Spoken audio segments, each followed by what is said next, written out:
is 2 weeks before the messenger died.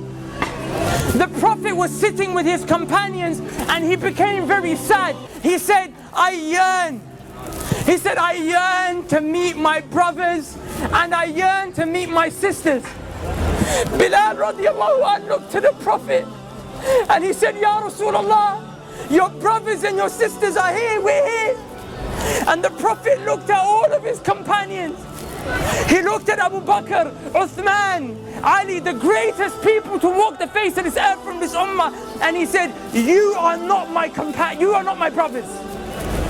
You're my companions. He said, my brothers and my sisters are those who will come. They will believe in me and they have not seen me. And the Prophet said, I can't wait. I wish I could meet you guys. Now imagine for a second that man who took brotherhood away from his companions and ascribed it to me and you. Wallahi, the Prophet called us his brothers and sisters. Imagine if the Prophet stood right here. Imagine he stood here after Ramadan. 30 days we stood in the last third of the night crying to Allah, saying, Allah forgive me for my sins.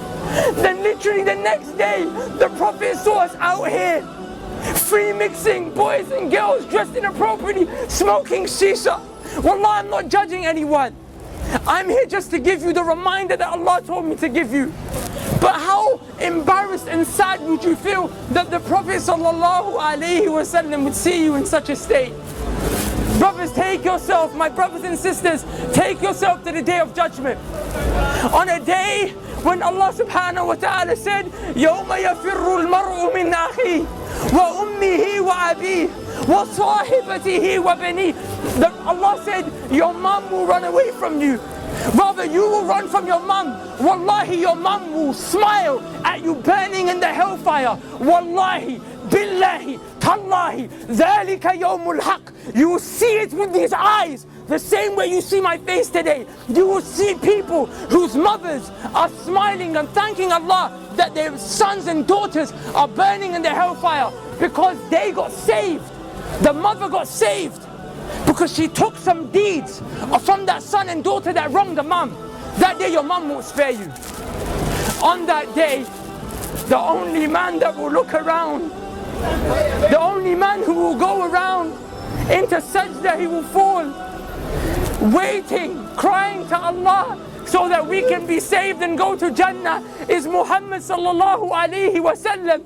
But I tell you something, Wallahi, he won't recognize you unless you are from those who prayed, because the hadith of the Prophet tells us that the Prophet will notice you from the marks of sajda on your foreheads and the marks of wudu on your arms. The Prophet sallallahu alaihi wasallam will go to certain people, however, people like us who pray in Ramadan. So we're going to have a few marks of sajda, we're going to have a few parts of wudu on our arms, but we didn't worship Allah like we were supposed to. We were Ramadan Muslims, Eid Muslims, Jummah Muslims. The Prophet will see people like that. The Prophet will go to them to save them. The angels will envelop them and say, Ya Muhammad, stay away. I'm taking these people to the fire.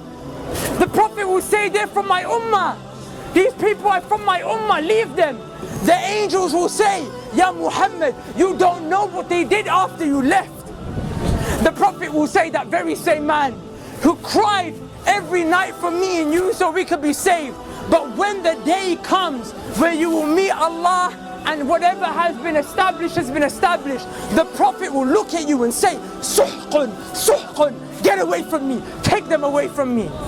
But those who prayed, even though our life was difficult, there was fitna all around us, even though people called us to come out to the shisha cafes, to the clubs, your girlfriend called you, your boyfriend called you, even though that happened, the Prophet will grab those people. He will say, come, come, come. He will save you from the fire, take you to the gates of Jannah where there is a fountain called Al-Kawthar. He will dip his hands in. He will say, drink, drink, drink from my arms, drink from my hands. Are you okay? Go into paradise. Udkhuluha bisalam. Dhalika yawmul khulud. Enter with peace for eternity, happiness, and never-ending happiness that will never cease, brothers and sisters, and never-ending happiness that will never leave. How? How do you get to that stage? And I'll leave you with this.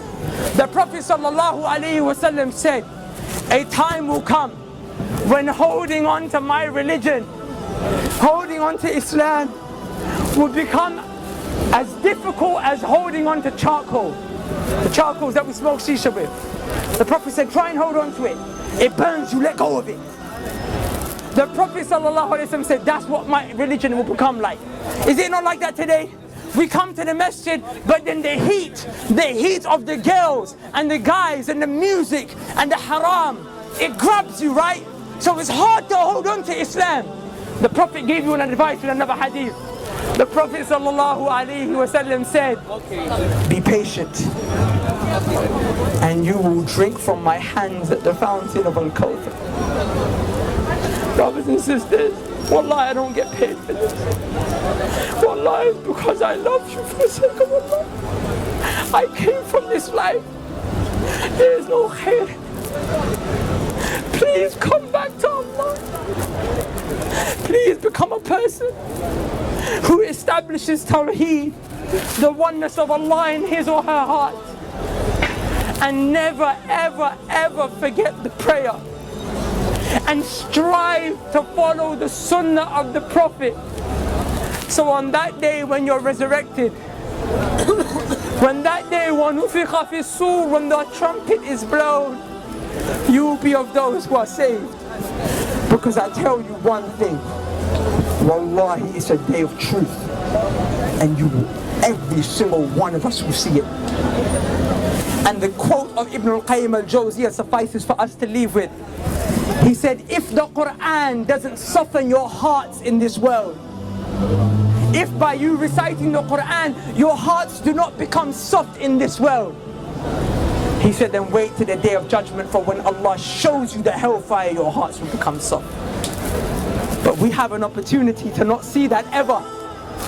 Take the most honorable part of your face, place it as low as you can, 5 times a day. Never forget, and I promise you on that day, everyone will turn their back on you, but Allah will suffice you. So who will come? We're going to make the adhan, inshallah, and I urge you guys to pray with us. Wallahi, we're not trying to upset you, we're not trying to call you to anything dodgy. All we're trying to call you to is Tawheed of Allah and Sunnah of the Prophet sallallahu alaihi wasallam. Is there anyone who would like to give the adhan? And we'll get the reward. Barakallahu feek akhi.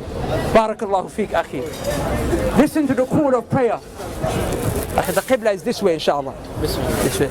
I think we need to do. We need to make wudu. You can make wudu from any one of these places, inshallah. Assalamu alaikum. Alhamdulillah, we're from Germany. MashaAllah. We came today, subhanAllah, give me a number. Assalamu alaikum. أخي the riwayah which you mentioned. Level not your toes. استوى اعتدلوا. الحمد لله رب العالمين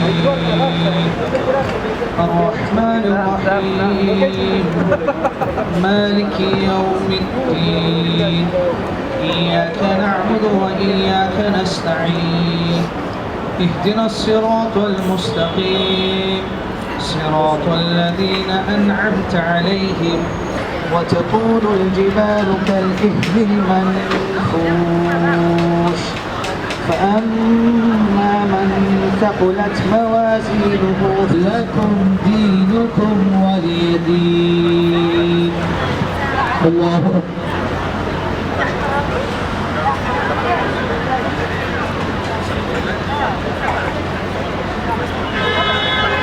سمع الله لمن حمده.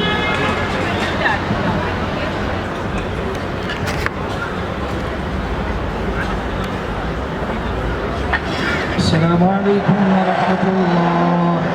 السلام عليكم ورحمة الله. الله أكبر. استغفر الله استغفر الله استغفر الله.